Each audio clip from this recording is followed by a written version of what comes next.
Hello everyone, thanks for coming out. For our first artist talk in partnership with Medgar Evers College. My name is Travis Sylvester. I'm the Director of Partnerships and Marketing at Young New Yorkers. We are an art-based nonprofit that aims to reduce the incarceration rate through diversion for eligible NYC youth between 12 and 25, where they can partake in one of our many art programs. We also do alternatives to bail and bring the beauty of art to the underserved people in New York City. So welcome again as we begin today's topic entitled Blueprints and Fingerprints, How Urban Design Affects Criminal Behavior. This is a topic that's important to us. We believe that the built environment can impact people's ability to dream and be creative. Built environment meaning infrastructure, the perspective nature of urban design, such as lack of trees, sitting spaces, trash receptacles. It's a food desert. But we end up seeing liquor stores, bodegas, no chance of stumbling on a new cafe or boutique. The built environment can have a great impact on our physical and mental health and can encourage or stifle our creativity. So I'm looking forward to today's conversation. First, I'd like to introduce Dr. Ken Irish-Brown from Medgar Evers College to say a few words.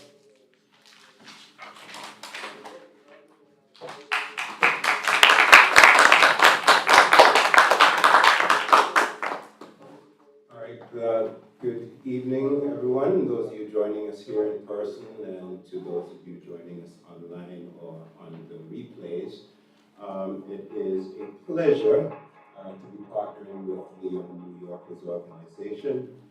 As you know, we at the Caribbean Research Center, through our speaker series, are always seeking opportunities to engage the community in dialogue about a wide range of issues, developmental issues, cultural issues, and all the issues of concern. I'm also joining you this evening as a representative of the Department of Social and Behavioral Sciences here at Medgar Evers College. The Department of Social and Behavioral Sciences, as the name implies, is the department that I guess most directly addresses some of the issues that we will be talking about this evening, issues of development, of community development, of safety, of belonging. And so I think that this evening's conversation promises to be a very engaging one. I am happy to be sharing the stage with many of my colleagues here this evening who will be introduced by the moderator, who at this point in time I would like to invite to take charge of this evening's dialogue, and emphasis on, again, dialogue. This is a conversation, or the beginning of a conversation, about how we can transform communities in order to produce better socioeconomic outcomes for all of us. So, having said that, it is my pleasure to introduce to you this evening's moderator, and this evening's moderator is Ms. Bobby Brown, Esquire.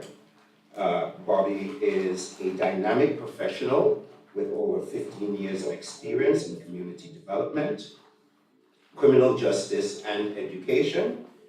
She is currently acting as the Executive Director of Young New Yorkers.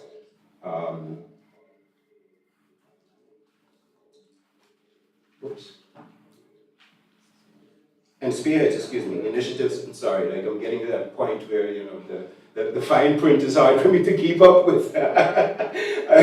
So forgive me, I'll try that again. So Bobby is currently the Executive Director of the Young New Yorkers organization, and she spearheads initiatives empowering youth across New York City.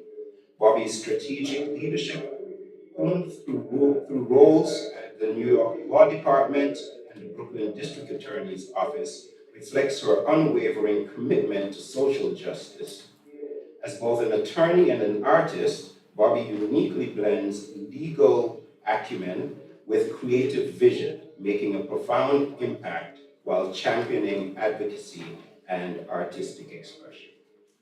With no further ado, ladies and gentlemen, allow me to hand over to this evening's moderator, Ms. Bobby Brown.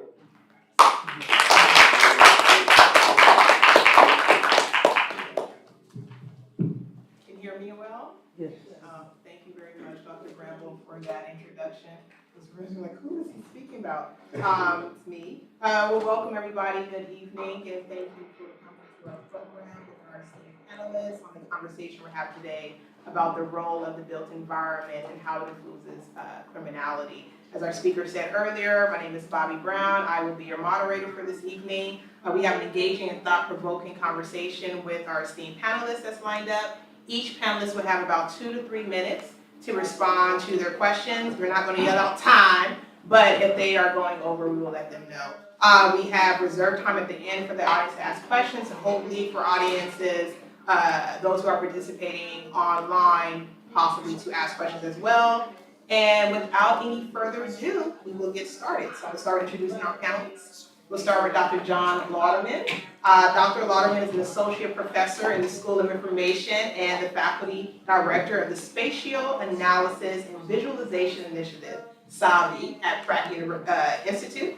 His research focuses on how social inequality shapes American cities, covering topics such as gentrification, housing, and mega projects. Thank you for being here with us.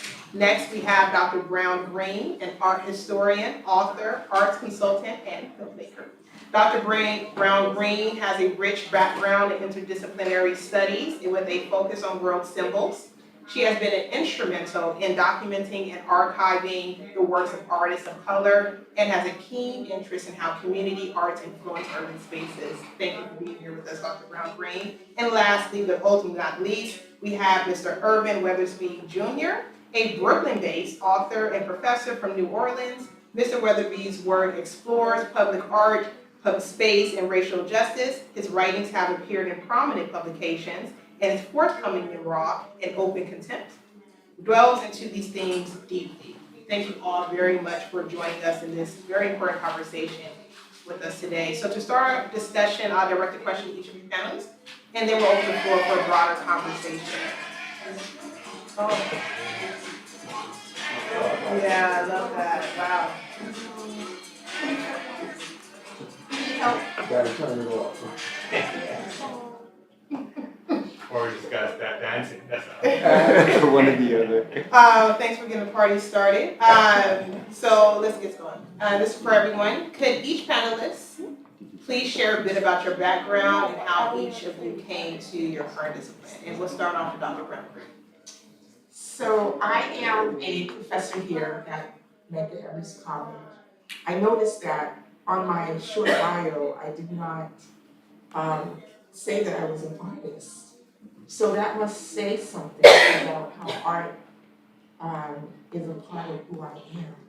So it wasn't necessary for me to say it, which is interesting. So I have to think about that a little bit more. But I teach art history. My background is interdisciplinary studies. Pratt Institute is one of my alma maters. And I enjoy teaching art history. I'm a quilt maker, a professional quilt maker. And I'm working on a couple of books now, one on the Black collector that should have been finished, and another one that's about a collection of Black work. So. Black collector. Can you tell us a little bit about that? Yeah, so I wrote a book, well, I edited it, I guess you could say, but there's a book called Brooklyn on My Mind, Black Visual Artists from the WPA to the Present, which is a book that came out 2018, and it's on Brooklyn artists, and it's actually still selling. It has become one of those. It's a great book. Oh, thank you, from an author. I love that. And it won an Indie Award, so I'm excited about that. And I said that, I thought about the Black collector is someone who really does not get their props in many instances, and they're the ones who keep artists eating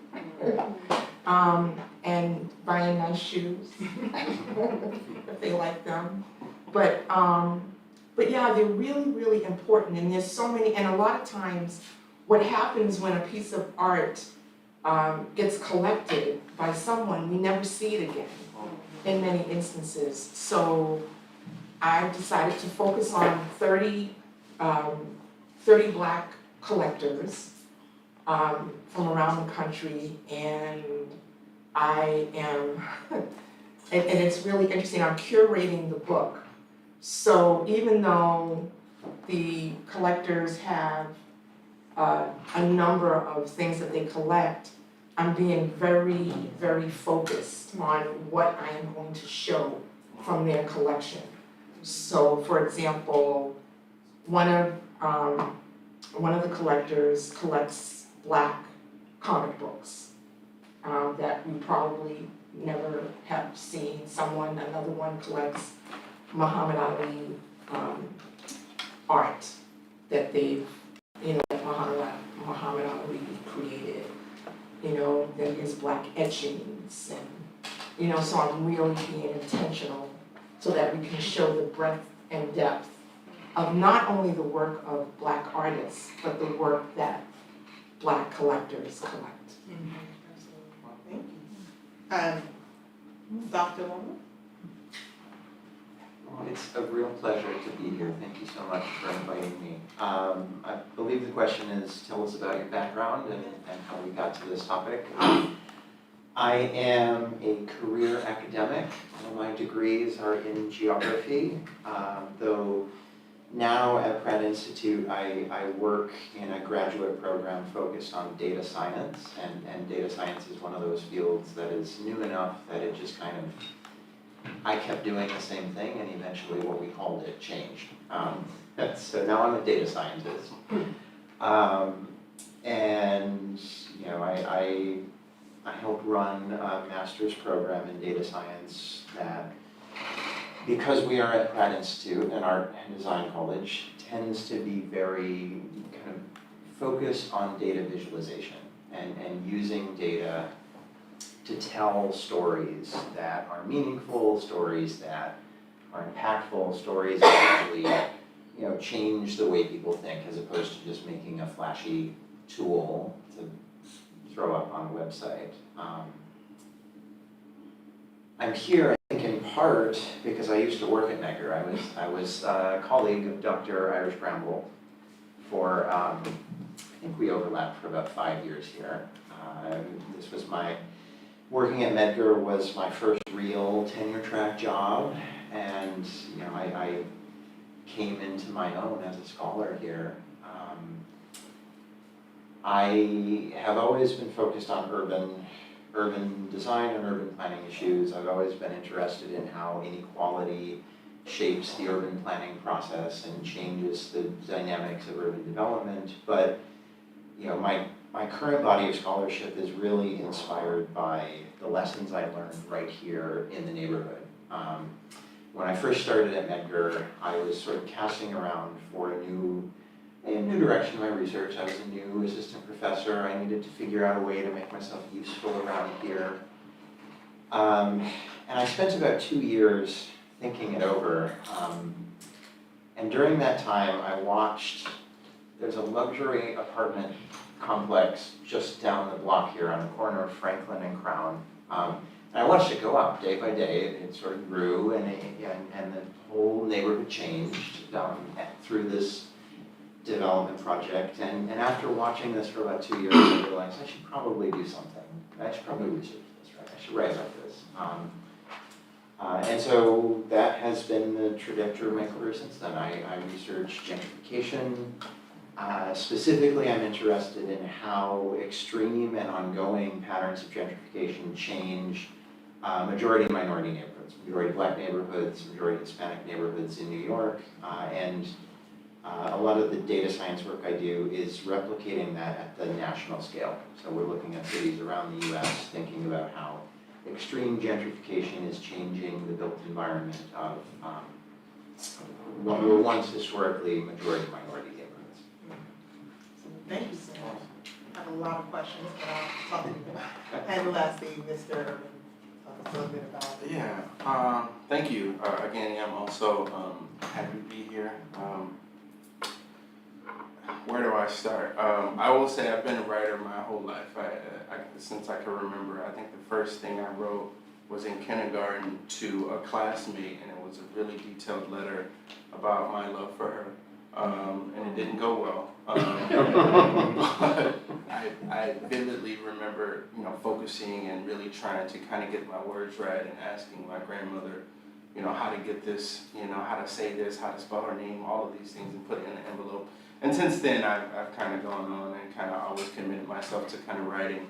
And in the practice and study of writing, I've embraced teaching it, right? And so I am a professor of writing, creative writing, at a number of places here in the city, namely QCC, Queensborough Community College, and City College. So I'm extremely passionate about that. But my first fortuitous kind of byline, first thing I ever published was a biography of John Biggers, who is arguably the most important African-American muralist ever. And he founded the art program at Texas Southern, another HBCU. And that was my first opportunity. I got an opportunity to write about his life and research his life while I was in grad school at Morgan State, another HBCU. And had this wonderful opportunity to kind of engage with his life and learn more. And I realized that my life had really always been centered on art and artistic endeavors. After I left New Orleans, I realized how artistic my home was and like how important and unique it was. And so I kind of went back and started doing research, which is kind of the focus of my book, which is going to come out next year. But after that publication, my first post as a professor, which is kind of crazy to say, was at I was teaching art history. I got an art history post at Puerto Rico College. And I told the dean, I was like, hey, I'm not an art historian here. He's like, let's not worry about that. He was desperate. You got a master's in fine arts. We can figure it out. He gave me a book of the history of art. He said, you can figure it out. And it was really one of the most incredible experiences I've ever had, really kind of engaging with art, with people at a really kind of surface topical level. But the thing that really kind of changed the whole semester is when we took a trip to the Met. And we were able, as a class, to kind of just explore art and explore art from ways that don't always seem academic. And I think that's kind of one of my main themes in terms of like engaging with art. You don't have to have studied a bunch of things to kind of appreciate what's around you, appreciate what's in the world. And through all of those experiences, as I continue to kind of grow and write about art and race and all of those different intersections, I was able to kind of write this book about art and white supremacy in New Orleans and throughout the world. So that's going to come out with Viking next year. So I think that's who I am. Thank you very much. What a very expressive and impressive panel we have today. Should make for a good conversation. So I'll jump right into it. And given your deep understanding of community evolution, this is for everyone, I'm addressing the room. I'd like to just dive right into it. It's interesting because the point of this conversation really comes from is like this idea of there's this prescriptive nature in the Black community predominantly that I've seen, where I can almost write a checklist, right? I can go to almost any Martin Luther King Jr. Boulevard across this country and see it being the most violent community, the most underserved, right? The food desert, there's a dialysis center, there's a liquor store, there's a bodega, and that I know I'll have, right? That I know I'll have high rates of homelessness, I know I'll have high rates of crime, but what I won't have is what I need to flourish, right? My fundamental needs will not be met. And so my initial question here is, could either of you discuss the importance of including these Black spaces or Black voices in the room? Because there seems to be a disparaging lack of representation when we're creating and redesigning these zones. And so Dr. Lauderman, I'll start with you. Because of your focus on gentrification, that seems to kind of be the umbrella it starts to fall under, although the argument may be zoning, the argument may be politics, but really it's prescriptive. We see it everywhere, regardless of administration changing, it's happening. Why is that? Oh, that's a big question. I know, that's why I said it's the first part of a mini-series. Okay, so the irony in your question is that one of the core principles of good urban design is to step away from prescription and let people just use urban spaces in the way that they would naturally use them, and through that sort of natural use of space, you will get vibrant communities, you will get really interesting kind of local economies forming within the neighborhood and so on. There's a really wonderful book from the 1980s. It's a classic now. It's by an urban designer named William White. It's called The Social Life of Small Urban Spaces, and it's kind of like the Bible of kind of urban design. And it was a really simple study. In the 80s, they set up a series of time-lapse cameras on different public spaces around New York City and just recorded, right? They just recorded who was using the space, how were they using the space. And it was, to some extent, it mirrored like contemporary kinds of design research in that you're counting things, right? How many people are sitting where.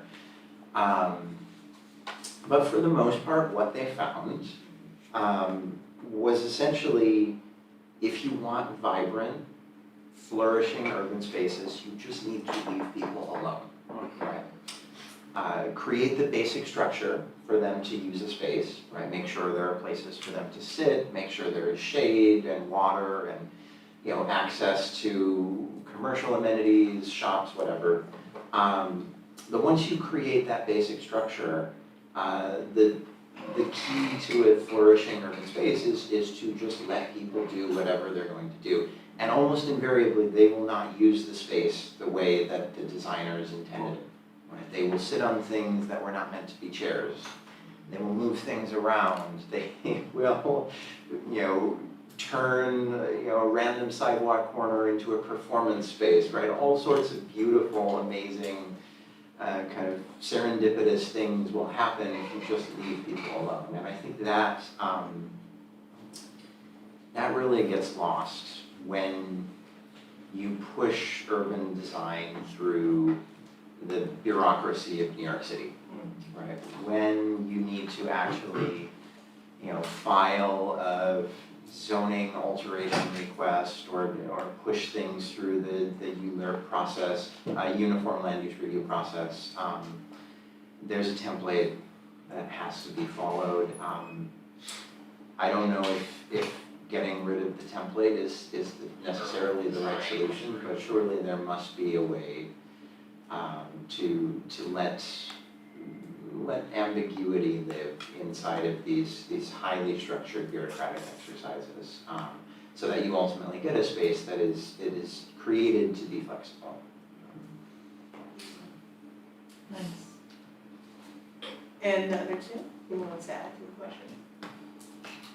Well, I would probably, I was thinking about what you were just talking about, and I was thinking about moving it indoors to the classroom.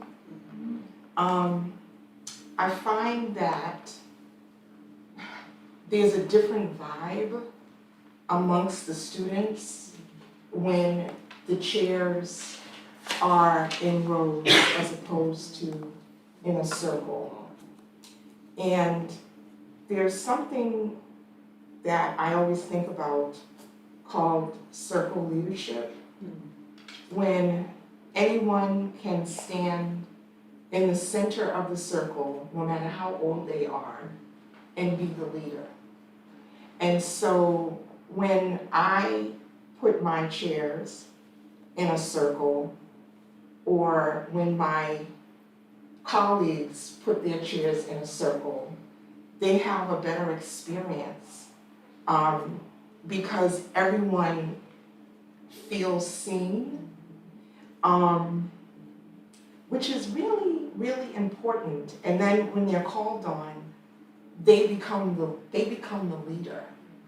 And I think that is really important. So I'm hearing what you're saying in reference to them wanting to do it how they want to do it. So yeah, circle leadership is a big thing for me in the classroom. Yeah, I guess I could echo those ideas, and specifically or particularly kind of drill down on the idea of ownership right? So no matter what you do, right, there's so many studies that the data is kind of inconclusive, right, in terms of like, well, you know, if you put up a mural here, or if you put a public garden here, did that really change any specific outcome? Is it really measurable? But I think the things that you can't measure is like the human kind of element of how people's lives are affected in terms of the way that their well-being, the way they view themselves. And so, yeah, I would kind of just drill down on this idea of ownership, and I think it's a really conflicted relationship when you can see neighborhoods changing around you and you recognize that you're not going to benefit from that in a capitalistic way, right? You don't actually own these buildings that are going up, they're actually moving you out, right? But then you have this hyper-local connection to your neighborhood, right? Where people get tattoos of their neighborhoods on them or their street names, and it's like, well, you know, how are you engaging with this space in a sense of ownership, and when it comes to gentrification? And as you were speaking, there's one incident that really, there's many that we can talk about in terms of things going up, things coming down, but I remember right here on Bedford and Fulton, I remember when the Slave Theater was coming down. I don't know if some of you kind of remember, and how iconic it was, and how significant it was to the community.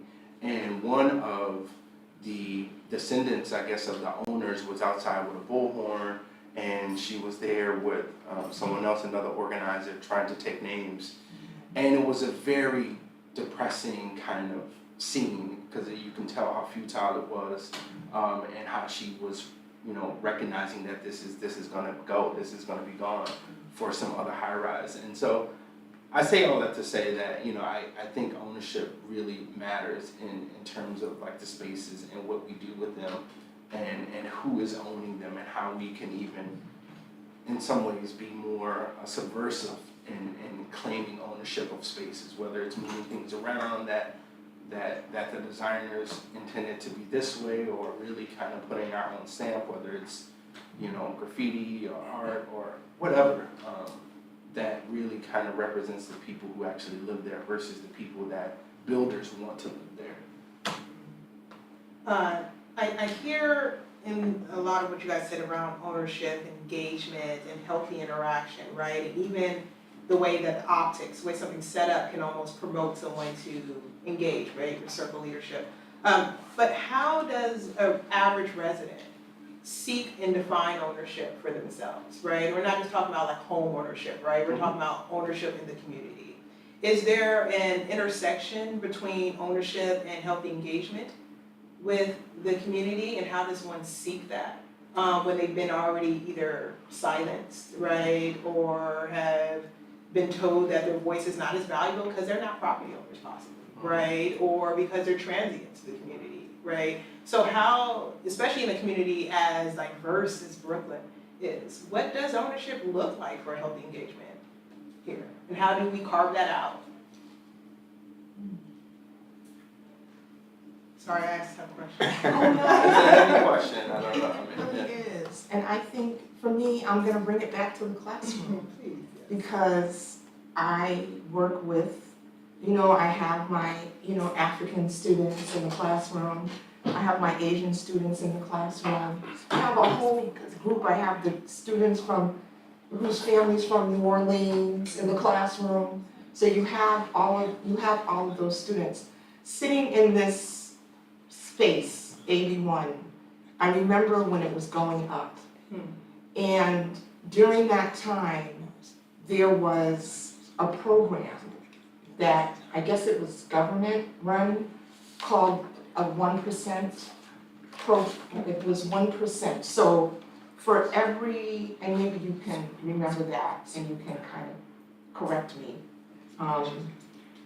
For every amount of money that it took, like for the cost of the building to be built, erected, 1% of that budget had to go towards art. Whether it was public art outside in the vicinity, whether it was in the buildings. So for me, I felt to teach my students about that, I gave them an assignment. I put them in cohorts. I gave them the budget, the 1% budget, and I had them research the kind of art that they wanted in this building, right? It went, but so far, and their proposals weren't, they didn't get their art happening, but it was a step closer to doing so. So I'm saying all of this to say that I think it's our responsibility as well to do whatever we can do to get the word to those beings that don't get the cultural capital that they should have,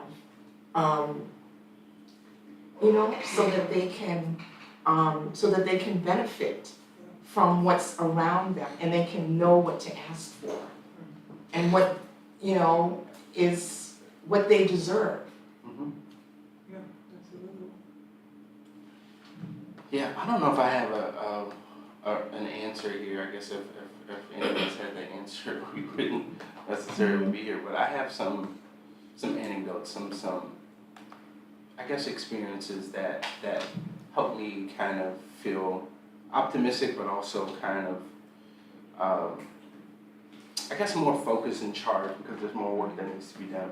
So there's an incident, there's a situation, an ongoing situation here in Bed-Stuy at the Jackie Robinson tennis courts. I don't know if you guys have heard about this, but there's a young woman who has been a coach on these courts for decades. She's lived in the community, she's from the community, she's advocated for the revitalization of the courts, and they are beautiful now, they're great. However, what has happened now is that the city has sold the rights to coach on the court, and so someone else has come outside of the community and purchased the rights to coach on this court that she was able to kind of revitalize, right? And so now there's an effort for the community to kind of try to buy the courts back, to try to buy the rights back. And so I guess the most important thing is really kind of collective action, right? I think a lot of times we work in silos. How can we work together to kind of have that more practical ownership of our spaces, right? How can we work within these systems, these governmental systems that the laws are there, but how do we work together to do it together? How can we create these blocks of Black-owned businesses that you see on like maybe Tompkins Avenue, right, and Bed-Stuy or other places in the community? How can we work together to ensure that we have decisions about what's going to happen in our communities? Yeah, it's interesting. I won't do that here to you all because I would almost change that from the how to the why, right? And also to the who's accountable for making sure the pathways are clear for us to do that work without re-traumatizing us and overburdening us, right? Because there's a constant need for us to, we carry ourselves by bootstraps on a day-to-day basis, almost across all services, right? So at what point does that become the actual accountability put onto the government to make sure those basic needs are met consistently? So we would table that. With that, a lot of when you mentioned something around templating, right? And I want to kind of dig a little bit into this idea around templating. Can you talk about this template? Because I thought I was tripping that there was a template. And now you said template, and now I want to hear about what a template actually is and why it looks like this. Yes, of course, and this creatively leveraging a template is what I wanted to say about about how one might seek ownership in the city. So any new development in New York City has to go through a process called ULUR, the Uniform Land Use Review Process, which is this horrifically boring and tedious bureaucratic exercise in which a new development has to get approval from various different levels of government. It starts at your local community board. So it goes through your local community board, eventually it goes up to the borough president's office, and eventually onto city council and so on and so forth. But the linchpin of all of this is it has to get through your local community board.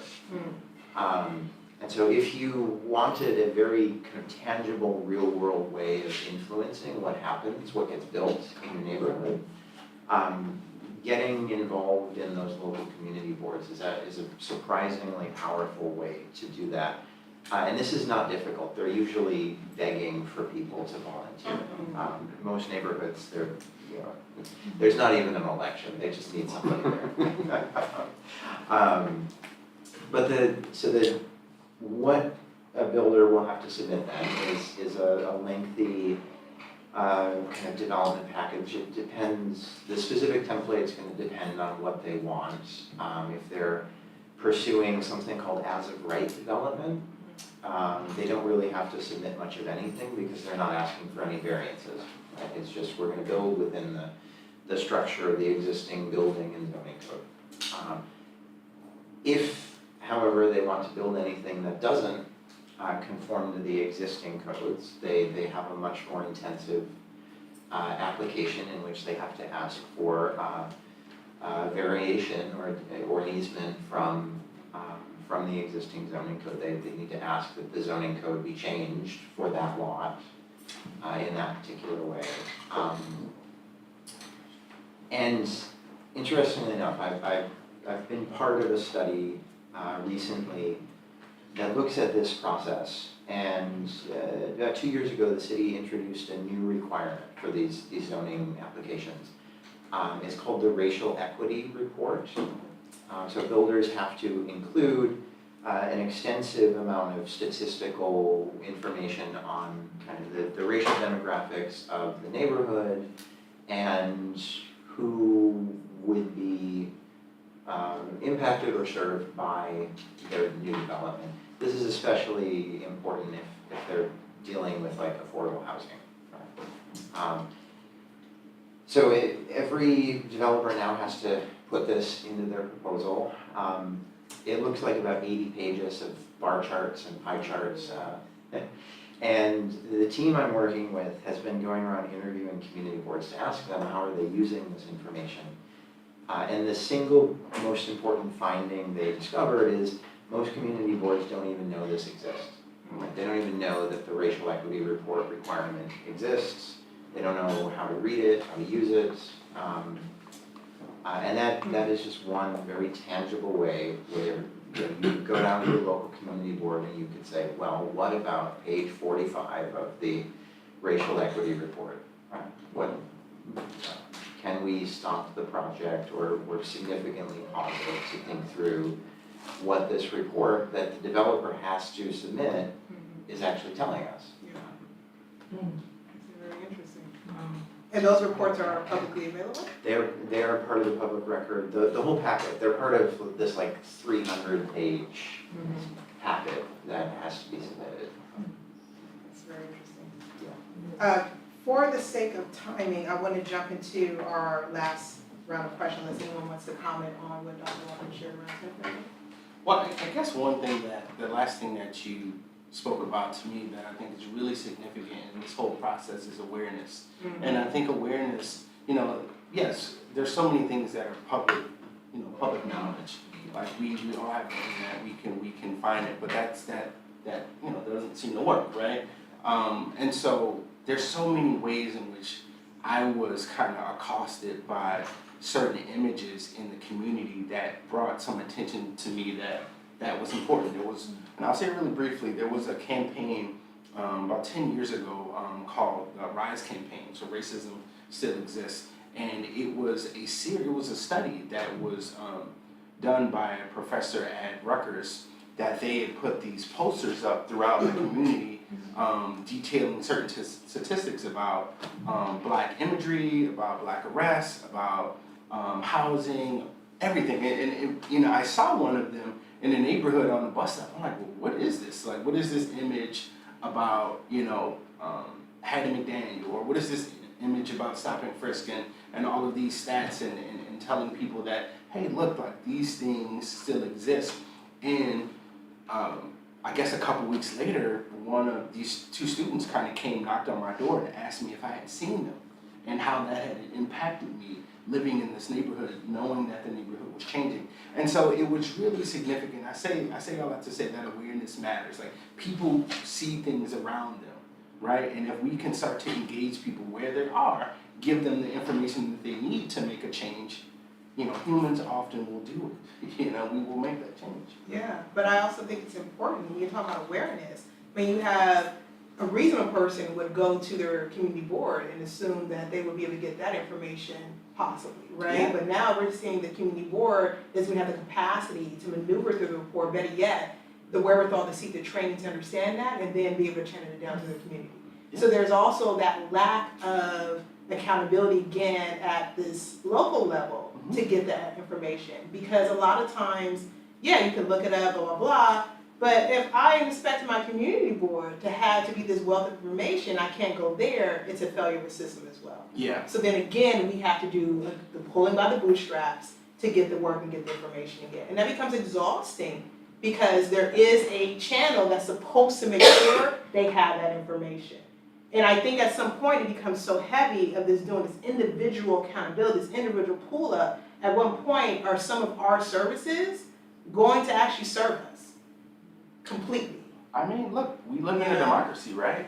But we also live in a society. But we also live in a society that doesn't encourage us to vote. Yeah, I know. Right? Like, actually, we're actively discouraged to vote. Yeah. Like, so we have to ask ourselves, like, well, what is actually happening here? We live in this representative democracy. Like, who are these people representing me? Yeah. You gotta ask the right questions, tough questions. Absolutely. If you guys will allow me, I'm gonna jump into one of these last questions I have for you. In fact, I will start with Mr. Urban. Your forthcoming memoir explores themes of art in public space and racial justice. And in your view, how does the representation of Black communities in public art and urban space in New York City impact perceptions of safety and crime? We didn't quite touch on that here, but maybe we can kind of explore that here in your response. And possibly want to discuss any instances in which you've seen either revitalization, beautification of community spaces, the uses for art, maybe shift the way that folks engage or take ownership. Yeah. Well, I think, to speak about New York directly, I think, is one thing, but I do want to zoom out first and then we can kind of come in, right? But I think the most important element that oftentimes we are underestimating is the power of symbols, right? And these symbols across the country have been used to encourage white supremacists to kill people in a church in South Carolina, right? These images have been used to kill protesters in Charlottesville, right? These images are really, inspiring in so many ways to all humans. But to come back to New York, there's a couple moments that really kind of jump out to me. I think around 2015, I started seeing these murals around the city. In every borough, they're called Know Your Rights. And I was like, well, what is this? What do you do? I don't know if you guys have seen these, but these are these big murals. There's one kind of in Bushwick. There's a couple in Harlem and the Bronx that I'm thinking about. But there's just these big kind of images that in essence become infographics, where they tell people in the community what you can do if you're stopped by the police.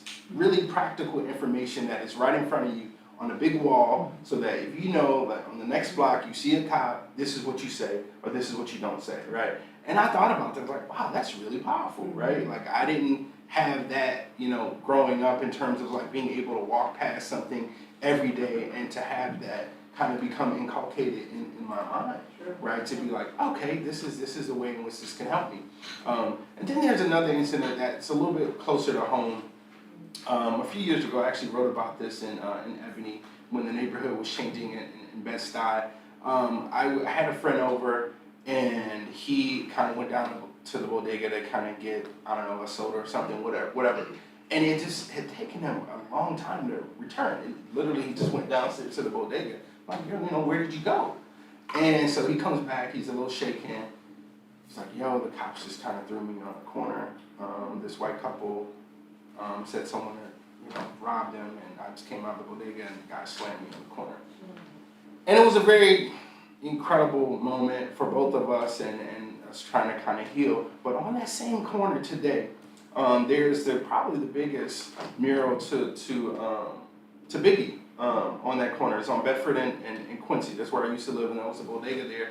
And I asked myself now, had that mural been up, would he been slammed on the corner now, right? Because now that corner is now a site for tourism.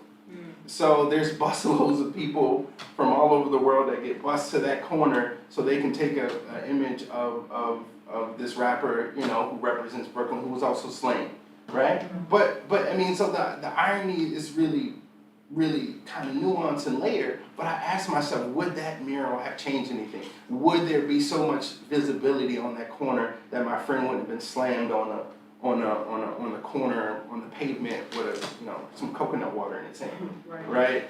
And so I asked myself about those things, like would those images change? Maybe. Yeah, it's very powerful.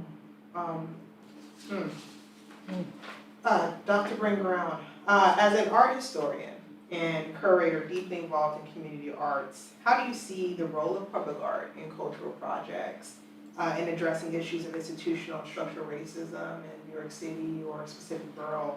And if you would like to provide any examples, particularly in community-driven art that you've seen. So I'm gonna go back Okay. to my, to the organization that my husband and I founded called Crown Heights Youth Collective. And I think, and the organization was founded in 1978, and public art was one of our main focuses. That was the way that we worked towards healing the community. So we've been through so many things, the Crown Heights uprisings, all of those things that kind of copycatted when things happened in California and they came to New York, and we know those incidences that happened without us even mentioning names. So murals were our thing. We did the murals. We, if someone transitioned or was murdered in a specific spot, we put in a broken ankh. We paint a broken ankh on the ground. We did basketball hoops in places where it was not, it wasn't safe per se, and that was a way to bring folks together. So those kinds of public, and when the, during the Crown Heights uprising, I worked with the Jewish women, the Hasidic women, and we did a mural together. It's no longer there, but we were able to work together to create a mural of symbolism and color and that sort of thing. So the gardens, doing memorials that were in the form of gardens, that was something that that kind of made a shift, where those that supposedly were doing things that were not supposed to happen in our communities, it was a place where they could be and feel safe and feel like they were amongst beauty. I mean, and I think that when you think about symbolism, I was thinking about what you had mentioned in the beginning. You did your research on Biggers. And I keep thinking about one of his paintings that I used in my dissertation, actually, of the one where the turtle was on his head. Yeah, Remember that one? Yeah, and just thinking about how he was the master of subliminally showing to the world things that we did not even think we were supposed to know, but that was his thing. I mean, and so I think that if we, as far as, you know, yes, we know that there's racism. I'm from Massachusetts. And I grew up in Massachusetts when I was I'm probably older than all of you. And I was, you know, caught up in the Cambridge riots and all of those things, being chased home with, you know, people in gas masks as a high school student. So I understand all of that. But I remember what was comforting was those art areas in the community, those places that you talk about with the seats that are there that became sometimes a place where we met, and we did, you know, we met folks that came from other places. So I don't know if I answered your question. Yes. But yeah, I mean, and I think for me, I stuttered when I was a child up until high school. So I was a listener and I worked a lot with my hands.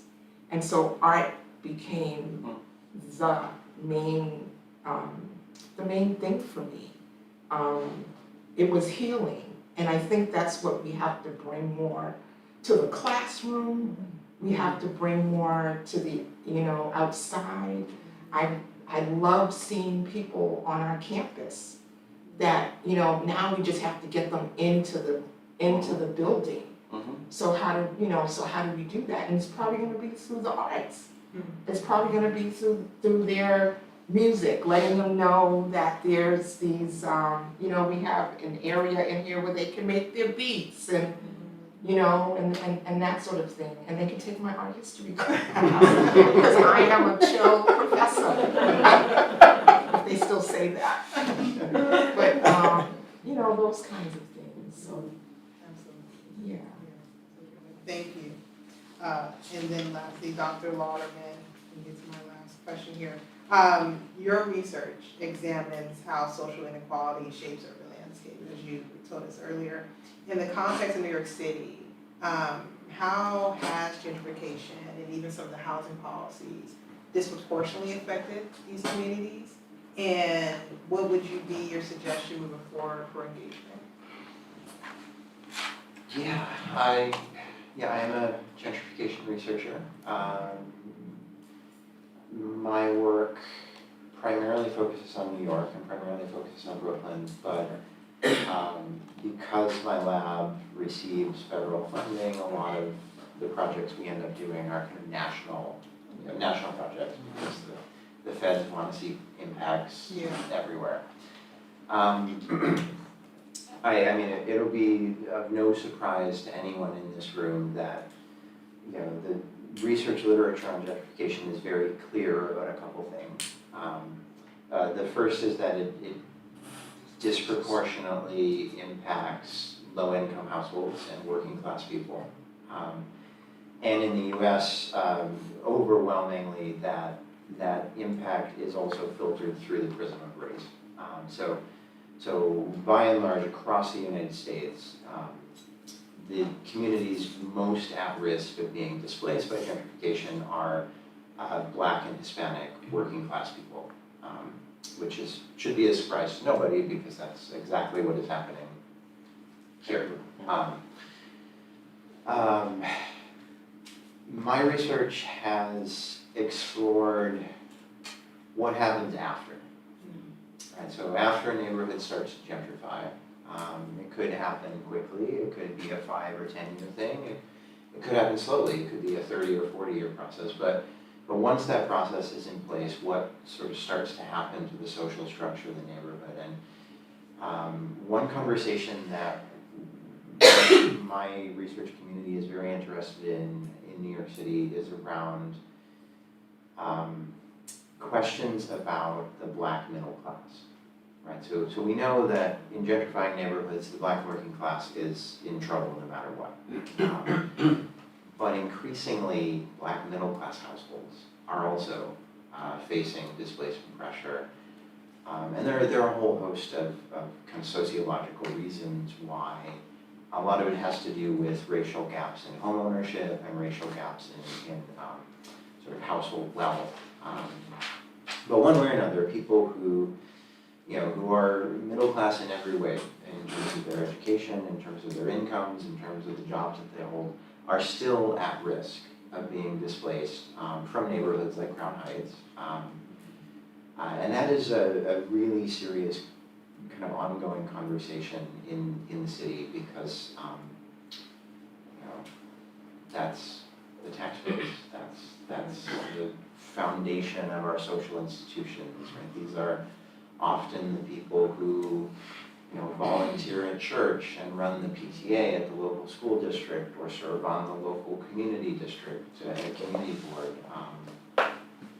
So that's where we're at. And I just want to give a shout out to some colleagues here at Medgar who we're based in the Center for Black Literature, and they're running a project called the Crown Heights Oral History Project, which is just this wonderful organization that does oral histories with people who've lived in the neighborhood. And they've been generous enough to collaborate with me to think about oral histories related to gentrification.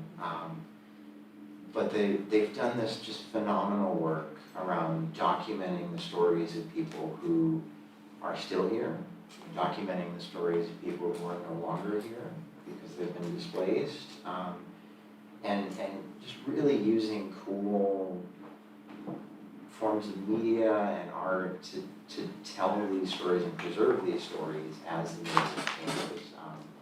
A lot of them are about murals. A lot of those oral histories are about specific murals or specific projects, and it's just so cool to sort of see an organization here, actively documenting this. Thank you.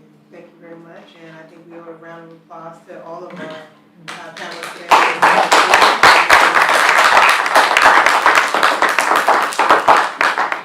So now we're going to open the floor up if there's any questions from the audience. Question on this? Question on this? No one has any questions? Any responses to One the quick president? question. Yes, please. How much does it frustrate y'all to say the same things over and over again that we all know to be facts? How much research do you think it will take before things change? In the meantime, these are our real lives that people are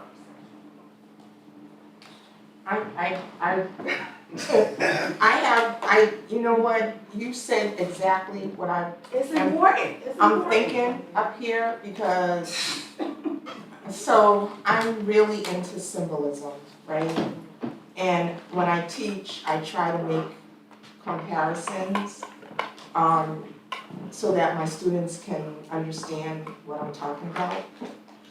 And I was thinking, so we've been talking about gentrification, and I usually don't get into it, but I want to know, when do we start teaching Black and brown children about what gentrification is and how to be able to pivot in a way where they don't have to be displaced from their community, because we can keep talking about it, we can keep saying that it happens, we can keep saying that Black and brown people who have, their children have gone to college, they're middle class, and all of that, and so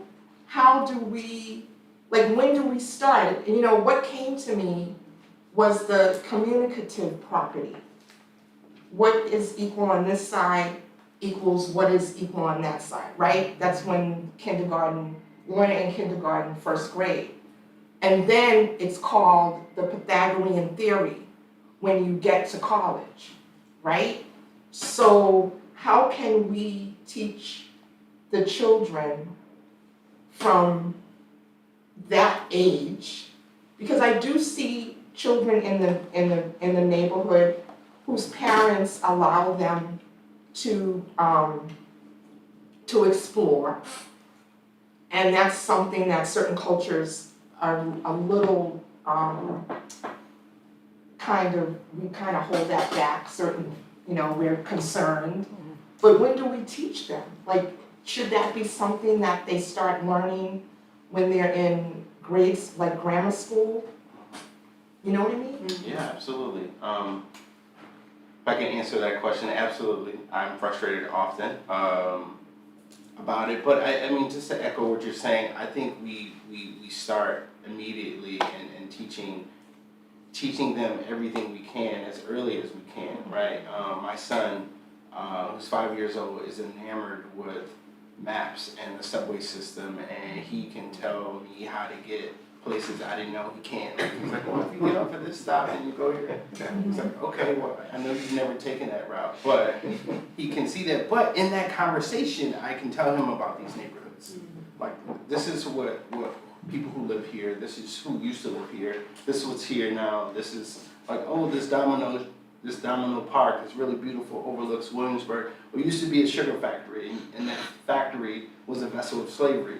And what is slavery? And these are all the conversations that we can kind of connect. And I think it is important for us to teach these lessons often, regularly, through every means possible, right? I was even thinking of Jay-Z during this conversation and the story of OJ, and that one of the lines that really always stuns me is like, why are you dying over the neighborhood that your mama in, right? Like, people are really so, like, this is all I have, even when you don't have it. Like, you're renting a neighborhood, but you don't have it, but what else do you have? You have to cling to something, to ownership, and in some ways we have to figure out a way to own our spaces, to own our bodies, to own our communities, and I think that's the onus is all on us, right? We have to do it. Yes, in the back. How you doing? Richard Samuel Ortiz, thank you for the wonderful thoughts and ideas that you all have shared. Just a couple of observations about the question that you asked, which I think is very profound about these neighborhoods, about our neighborhoods, that there is a historic connection to American, Black and Brown, Latino communities that have been here for a very long time. There essentially is like a real lineage, a connection, a growth, progress, and experience that I would argue is very much worth preserving.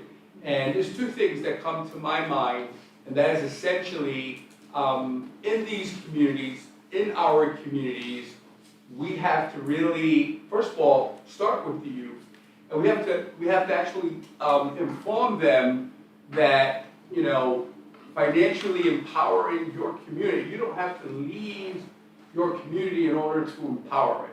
And I think number one, that begins with teaching them financial literacy. And somehow we have to teach our children in these communities, in our communities, how to participate in, getting involved in business ownership in the community, how they decide, owning businesses within the community, also investing in real estate in the community, as well as participating in the stock exchange, getting ownership, teaching them about free markets early on, very young, financial training and literacy so that they can participate. But now, once they have that information, we need political leadership, you understand, to be able to articulate, look, this has been our community for the longest time.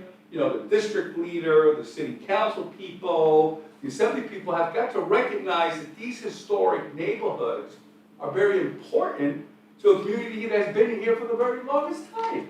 And what's happening is that the commercial lobby interests in these organizations and businesses, they really don't care. They just want to put their skyscrapers up and make a profit. Now, we're not saying that that is wrong in a free market economy and capital, absolutely not.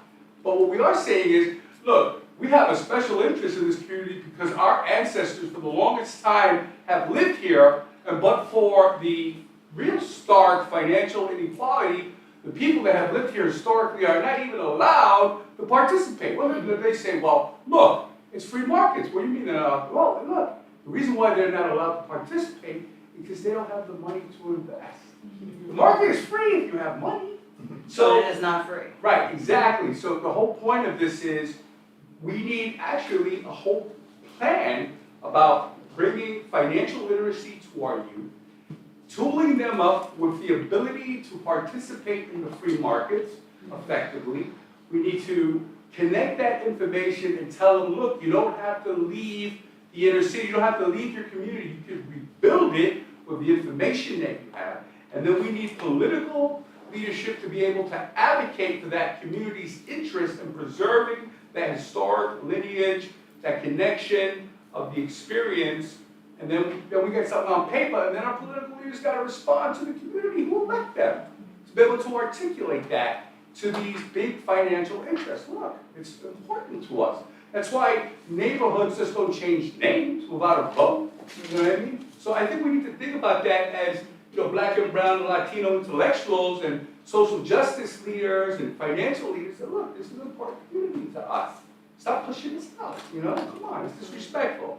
And this is why there's so much tension. There's so much tension is because, you know, ancestors, you know, a long time ago, very upset because they've been let down and not involved in the decision-making process. And finally, that's the issue, is that the community feels dislocated from its political leadership, and they also feel dislocated from big business that comes in the neighborhood.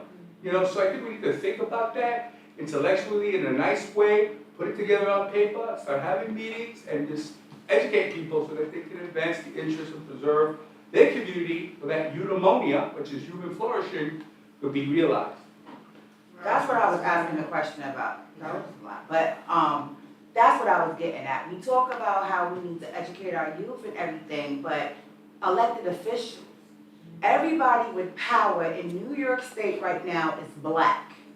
We have a black mayor, we have a black AG, we have a black speaker, we have a black assembly leader, we have a black public advocate, we have a black AG in Manhattan.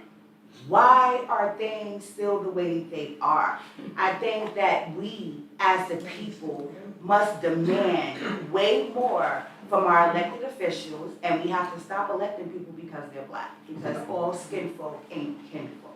So I think that, you know, I think that our children learn about what gentrification is, even when we don't teach them, because they see it, they feel it, they live it. They see their neighborhoods changing. They see, you know, things that they're being pushed out of while the white kids are, you know, being embraced. So regardless if we teach them or not, they're going to feel those feelings. So our job is to not only hold our elected officials, I think it starts top bottom, because they are really the ones who have the power. And instead of, you know, giving you money, sir, to do another research survey from the feds that they already know, how about really giving the money to the community so that we can sustain?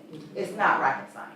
Well, so there are a lot of initiatives around the countries that are actually directly giving people money, right? You know, this reparative kind of thing in form of reparations, right? It looks like these stimulus checks is like, oh, well, what, you know, what if we just kept giving people money? Like, wouldn't that actually increase their life outcomes? And the research says yes. And the So, economy you as know, well. California, a lot of municipalities are doing that. And I agree. I think we need to have those real tangible kind of benefits in our hands. Yes, there's a question over here. Yeah. Yes.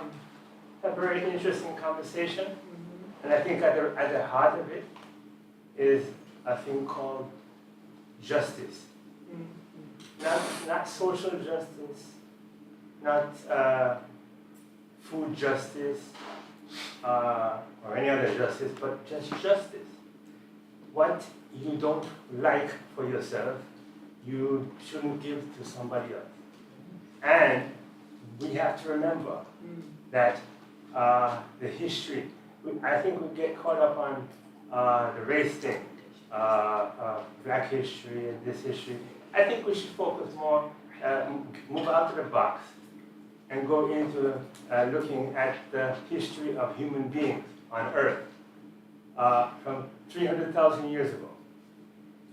And look at civilizations, beginning with Egypt about 10,000 years ago. Born in black. And then what we should look at, our experience now is what we're experiencing Western civilization, which basically starts out around the Renaissance and represents the movement of civilizations.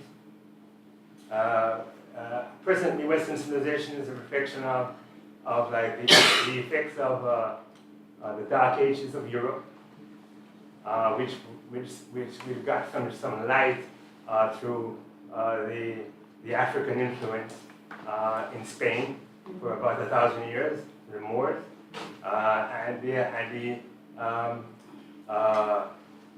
learning of science, technology, engineering, that allowed a civilization again to come out of passive civilizations, and we have Western civilization. Now, every civilization has a mythology that's part of it. Egypt is no exception. You have virgin birth concept in Egypt. Isis on Osiris, virgin birth concept that also moves through into Christianity. Okay. Then we also have the idea of the icons of Christianity being dark skinned in terms of the Eastern Orthodox expression.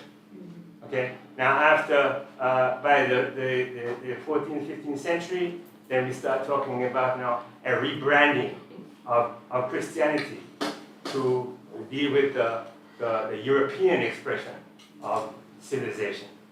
Now, one of the hallmarks of that present civilization that we're living in since 1500 to now is that the concept of theft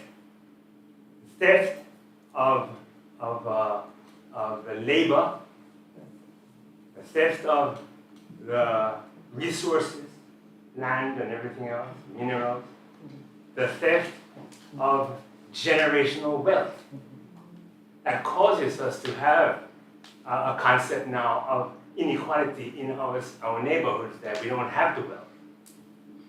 Why? Because we haven't gained generational wealth, or our labor has not given to people with dark skin generational wealth. Now this is the reality that we're dealing with. So we can talk about all kinds of things, but ultimately this is the thing that we have to look at. And this 500 years in the future, we have to focus on designing a thought, an idea that is going to give the engine for a new way of looking at things. Education that deals with universal education for everybody. Forget about race. Just talk about the truth. Talk about justice. I just want to make one observation. Thank you very much. Point about what he said. I just have to get this out. Please forgive me. No. He mentioned a very important concept. That he mentioned two concepts. First one, obviously, justice, which is ancient concept. In America, the justice system, really, we have a civil justice system and we have a criminal justice system. The issue that the gentleman is talking about when it concerns people of color in America, that's all I'm going to talk about right now, is this issue of justice, what he's talking about, which is really, at the end of the day, a civil question. And the only way that American jurisprudence in all of our courts throughout the land, when there's an civil injustice, okay, the only thing the courts can do is say, look, you got to stop doing this, and you got to do this, and look, if there is an equitable problem, we got to give them money.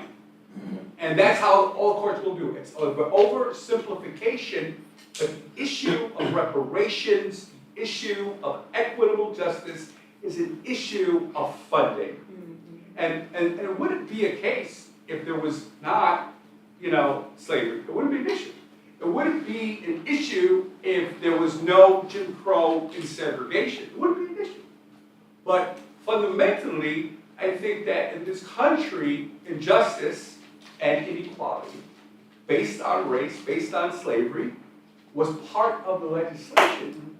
And we had to actually turn it around on its head with, the 13th Amendment of the Constitution, with the 14th Amendment Equal Protection Clause, and the entire Civil Rights Movement. However, the issue that the courts, the civil courts, the only thing that they could do in a civil court is that when there is an equitable injustice, they have to provide a remedy, an economic remedy for the historic equitable injustice that has existed ever since slavery. That has never happened. Let me give you a remedy, right? I think we have to. We're talking about equity for a Let's, second, if I just may, try to wrap it up and Adai. then bring it back to the Yeah. Let me just finish my So- central focus. Please finish. Quickly, please. And then we wanna As equity back. terms of remedy, because we could talk about the problems on Yeah. one, right? In terms of remedy, right? What's the remedy? Every civilization begins with bullying, terrorism, violence, and legislation, as the man mentioned, right? Where that behavior of bullying, of terrorism, terrorizing people, because you had people who were doing well after slavery was abolished, right? And yes, and they had banks, they had cinemas, Oh, you mean they that. had and Yeah. Immediately after. okay, those resources were burned down. Okay? And those people had to flee and come into the north and populate the ghettos. All right, so when we're talking about making remedies from kindergarten to university, you have to deal with an intercultural history of humans, as opposed to black people began in slavery.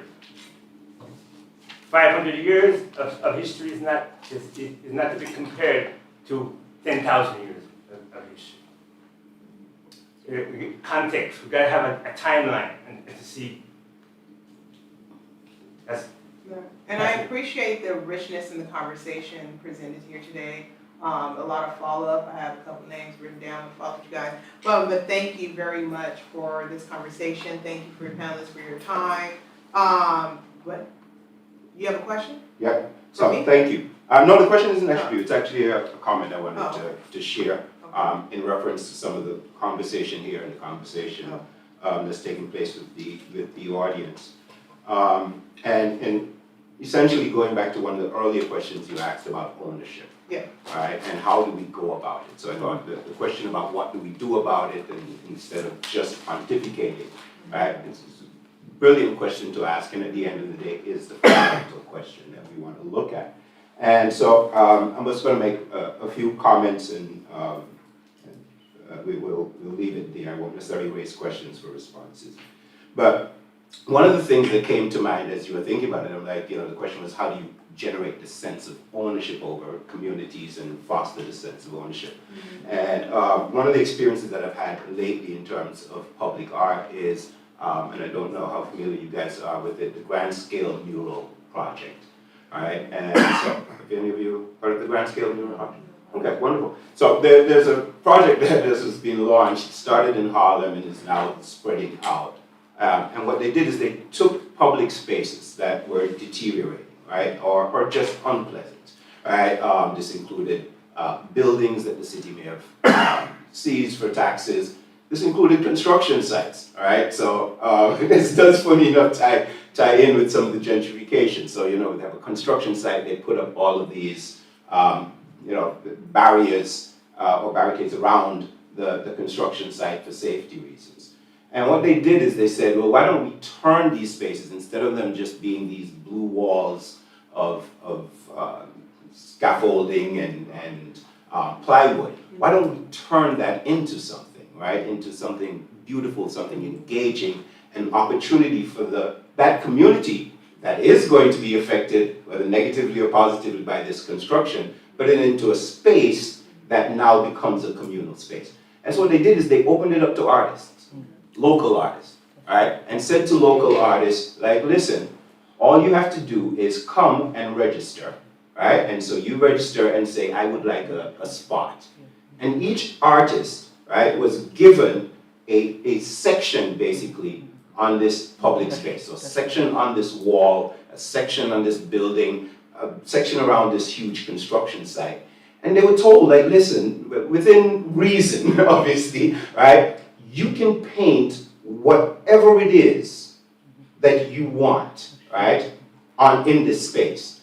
And so what you ended up with, and I encountered just happened to go into Harlem, and I was walking down the street that had deteriorated back into extensive drug use on the streets and so on, all the negatives that you can think of a public space. And I'm walking, and all of a sudden I'm stopped in place because I am suddenly in a public gallery. And this is not a gallery of artists that are abstract and someone I read about in a book. This is, I am walking by and there's a lady and her child painting a space.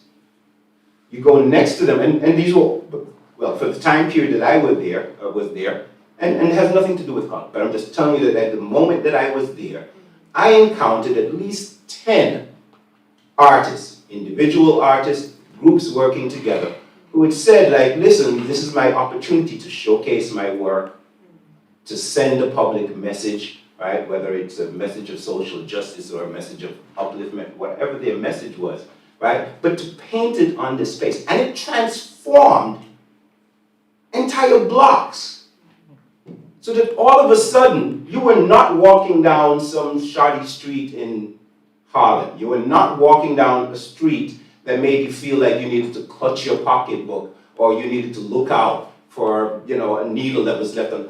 All of a sudden, you were engaged, right, with members of the community, because these artists who painted these murals were all people from the community.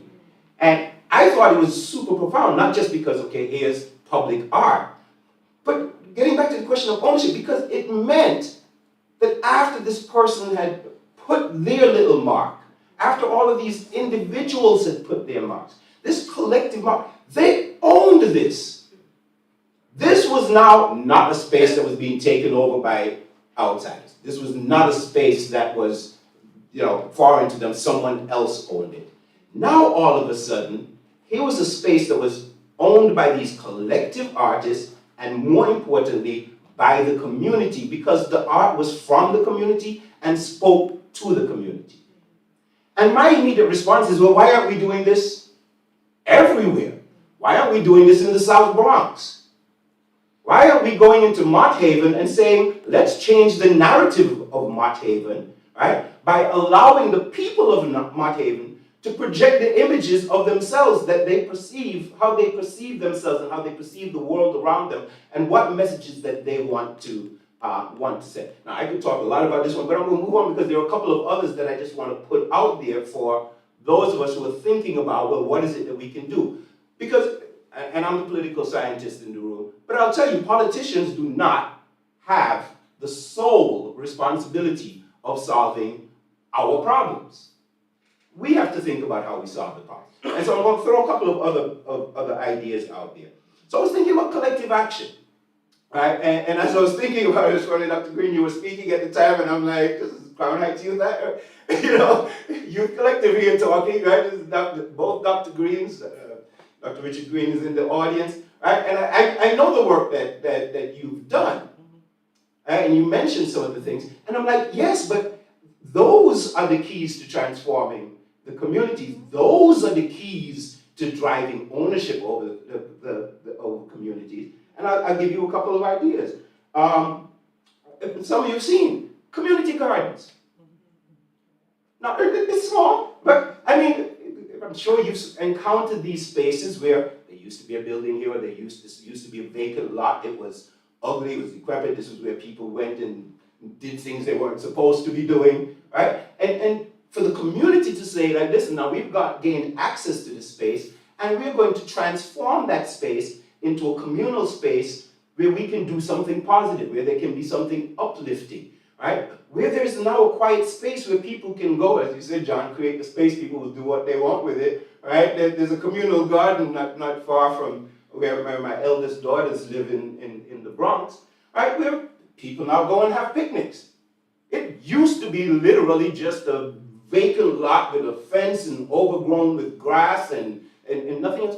But they took it and they transformed it into this space where, again, it can multi-use. What the community does with it is what the community does with it. Think of another project, and Dr. B, I'm going to call on you again. But you talked about it starting with the young people, and I think that's true. I think sometimes when we think about solving communal problems, we think, hey, we're going to flip a switch, right? And the narrative is going to change, right? We're going to pass a law, and the narrative is going to change. That's not how human history works, right? Human history does take time, right? And transformation does take time, and which is why I agree with a lot of what you said, that you do have to start with the young people. Right? And get the young people to change how they see the world, how they see their communities, how they engage with their communities.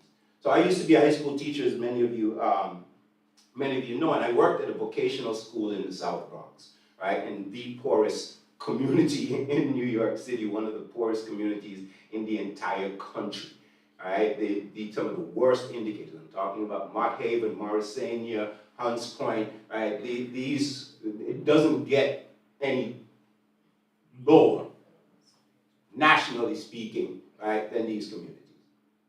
And so this vocational school decided, and they only did it twice that I remember, and I wish they did it more often. I wish others did it. But they said, okay, we're teaching kids how to weld, we're teaching kids how to work with all these tools. Why don't we teach them to do something for the community with it? So they did a very simple project. They made garbage cans. They got the material, they got material donated, they got paint for it, and steel and all that stuff. And they sat down, they designed garbage cans, which they then got permission from the city to go and put around the community to encourage people to, rather than litter, why don't you respect the community, respect your own space, right? And put the trash in a receptacle. Now, I still walk around Brooklyn. Sometimes right outside Mecca, I come out and I've got something to throw in. I turn around and I look and there's no garbage cans, right? If you don't believe me, on your way out, try and throw your trash out on the corner of, right here in the corner of Bedford and Crown, right? There are no garbage cans. So then why do we turn around and look at the community and say, well, there's so much litter, right? And there's so much stuff if we haven't even put garbage cans there. Now, we can sit around and say, well, the city need to come put some garbage cans here. Yes, we could. Or we as members of the community can say, you know what? Here's an opportunity for us to take care of our community. Here's an opportunity for us to teach young people. And so I'm going to tie this with another project that I tried to get funded. I'm still working on it. Right? But we can help the community and we can teach the young people skills that they can then use to go and sustain themselves. And number 3, we teach them to have a sense of responsibility and ownership for the community in which they live. Because that's what happened with those young people who created the garbage cans. See, I mean, I witness it. If someone throws something out and they go like, why would you do that? Like, there's a garbage can right here. And these garbage cans, of course, they were created by young teenagers. You know, they were bright and had designs on them and spoke. And the young people were like, no, I made this garbage can. My goodness, use it. There was a similar missed opportunity that I thought that also arose a few years ago. Some of you may or may not remember this, but the New York City Housing Authority got itself into a whole ton load of problems for a few years because they received billions of dollars. See, the money that itself don't mean jack. It's what you do with the money. Right? So the New York City Housing Authority had received millions of dollars to place security cameras in the housing projects throughout New York City to help increase safety, security, and so on. Right? And after years of this money just sitting there, right, the federal government finally said, you know, someone broke it, it went out in the newspaper, right, and the federal government's like, what are you doing with the money?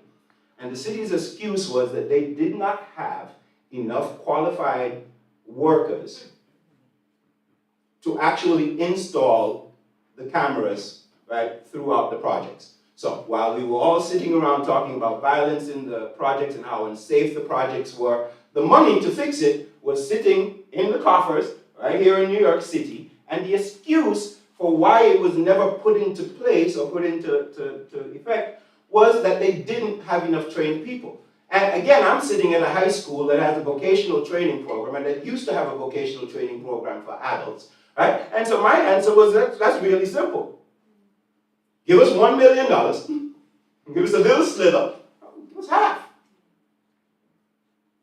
We'll run evening programs for people who are living in New York City Housing Authority, who are seeking employment opportunities, job training, and all of that other stuff.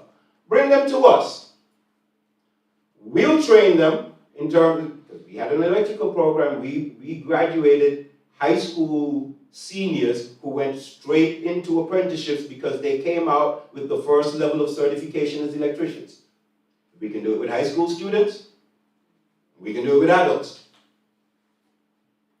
So we could have developed a program that would have done the following. It would have taken some young men and young women who want to earn a living but didn't necessarily have the skills and certification to go out and earn a good living. We could have taken them and given them those skills, given them certification that would have gone beyond the program. We could have said to them, you know what, you need some experience in order to get the really good job out there as an electrician. So here's how you pay back for getting this certification. We need 100, whatever. We need security cameras installed in these places. You can do it under the supervision of a senior electrician who is already on our payroll. Now just think of this. This is a very simple solution. I could run off, but I know we're running out of time. I could literally stand here for the next 30 minutes and run off ways in which we could take ownership of the problem, right? And with some collaboration, of course, with funding agencies and government agencies, but have real, meaningful impact on the communities, on the physical, the built environment of the communities, on the socioeconomic environment, realities of the communities, on the human element of those communities, right? If we actually just had the creativity and the willingness to fully engage in them. I'm going to skip the rest of the stuff I got here, but... Thank you very much. And I would also add in the time, right? The time to engage on a regular basis for that is a lot, for sure. Are there any other comments or questions? I just agree that we got to bring back the vocation. With that, no, we really appreciate all that was led here. It was a very rich conversation. This is why it's the first part of a multiple, but I would say, and it would behoove me to say it, because it's true to who I am, that it does become a waste of time to talk about what should come first and what should come second, as if we have the luxury of time. We don't, right? We are so behind talking about antiquated issues while our counterparts get to talk about things like AI and how to advance and do other stuff. So I would just behoove us as a community to really stop playing the game of like, well, no, first we need to do, no, first we need to do it. Get to work, right? Put a plan in place, get to work. Be consistent, stick with it, right? Stop with all that back and forth. So we really don't have the time to do that, okay? And move your ego out the way. If you know you're not kinfolk, get out the way, right? It makes things a lot easier. So anyways, thank you everybody for participating in this conversation. Thank you for offering all of your energy to this. We really appreciate Dr. Lauderman, Dr. Green-Brown, and Mr. Urban for all that you brought to this. We hope that we will see you guys at our next iteration for this conversation, and I will leave it up to close us out, Travis.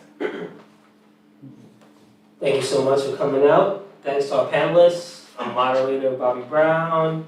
Thanks to Medgar Evers College and Dr. Ken Irish Bramble. Thank you for the YNY staff. And to all the guests who came in here today, thank you. And thank you for the people who are tuning in on the live stream. We appreciate it.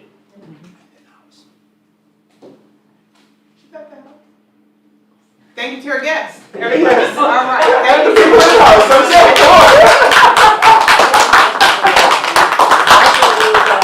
Refreshments outside if you like. Yes, we still have refreshments outside.